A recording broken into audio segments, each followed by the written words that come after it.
Sahabat, kembali lagi bersama saya di Love Message, kabar sukacita yang Tuhan berikan kepada kita di setiap harinya.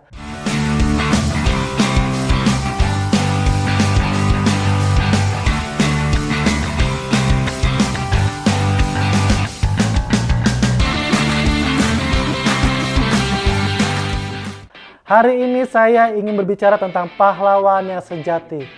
Pernah tahukah sahabat tentang film Avengers yang diperani oleh Iron Man? Pada waktu itu Iron Man sedang berperang, sedang melawan musuhnya. Dan musuhnya lagi menembaki sebuah roket di suatu kota. Di situ Iron Man berusaha untuk jangan sampai roket tersebut jatuh ke kota itu. Karena akan banyak orang-orang yang meninggal pada saat itu jika sampai roket itu jatuh ke dalam kota itu. Dan Iron Man pada waktu melihat roket itu sudah diluncurkan, dia berusaha untuk naik ke langit untuk bisa menahan roket itu jangan sampai jatuh ke kota itu. Walaupun dia sudah kehabisan tenaga, tetapi pada waktu itu yang kita ingat adalah waktu itu dia cepat sadar dan dia berusaha untuk bangkit lagi untuk bisa menahan roket itu.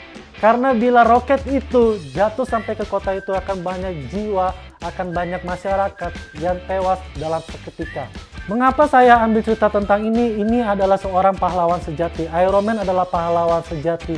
Dia berusaha untuk bisa menyelamatkan orang walaupun dia kehabisan tenaga, dia berusaha untuk bisa menyelamatkan orang yang ada di kota itu. Mungkin saat ini kita sudah bosan membaca firman Tuhan, merenungkan firman Tuhan, menghargai firman Tuhan. Mungkin kita sudah mulai jenuh dalam menghargai firman Tuhan, sudah mulai bosan dalam firman Tuhan, sudah mulai bosan membaca firman Tuhan. Tetapi sahabat harus tahu, kita mempunyai pahlawan sejati itu tertulis dalam Alkitab.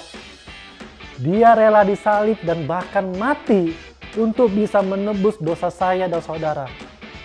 Akan tetapi,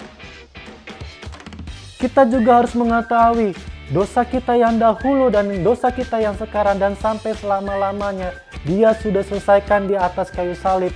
Bahkan tanpa kita harus menanggung lagi pikul salib tersebut.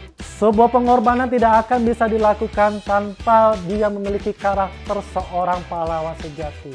Dan pahlawan sejati kita adalah Tuhan Yesus itu sendiri, sahabat. Dia mau mati tanpa disuruh. Dia mau disalib tanpa dipaksa. Kita harus sadar dia adalah pahlawan sejati. Belum tentu saudara kita mau mati buat kita. Belum tentu teman kita mau disalib untuk kita. Tetapi Tuhan Yesus, dia sendiri yang menyerahkan nyawanya untuk kita. Sebagai anak tebusan dari pengorbanannya, kita patut bersyukur karena dia sudah mau mati untuk kita, sudah mau berkorban untuk kita. Ingatlah, tanpa kematian Tuhan Yesus, kita adalah seorang yang tidak berguna di dalam siapapun. Karena kasih-Nya yang besar bagi kita, dia rela menggantikan tempat bagi kita. Dia yang mau mati bagi kita. Justru seharusnya kita yang mati, tetapi dia rela menggantikan, dialah yang mati. Dan memberikan kita kesempatan yang baru, memberikan kesempatan yang luar biasa supaya kita bisa merasakan kehidupan yang lebih baik, kehidupan yang lebih sejahtera, kehidupan yang lebih sukacita. Betapa bahagianya, betapa berterima kasihnya. Sampai saat ini Tuhan Yesus masih baik kepada kita. Tuhan Yesus masih menyatakan kasih karunia-Nya. Tuhan Yesus masih peduli kepada kita. Tuhan Yesus masih memberikan kesempatan yang baru. Pesan saya sahabat, Tuhan Yesus mau mati buat kita. Sehingga kita menjadi orang yang berguna untuk siapapun. Dan yang terutama adalah kita bisa masuk dalam kekekalan. Kita harus bisa mengucap syukur. Kita mempunyai pahlawan yang sejati. Dan ingat, jangan pernah kita mengecewakan Tuhan. Kita harus bisa memberi yang terbaik buat Tuhan. Demikian video saya sampaikan. Sampai ketemu di video-video selanjutnya. Tuhan Yesus memberkati kita semua. Amin.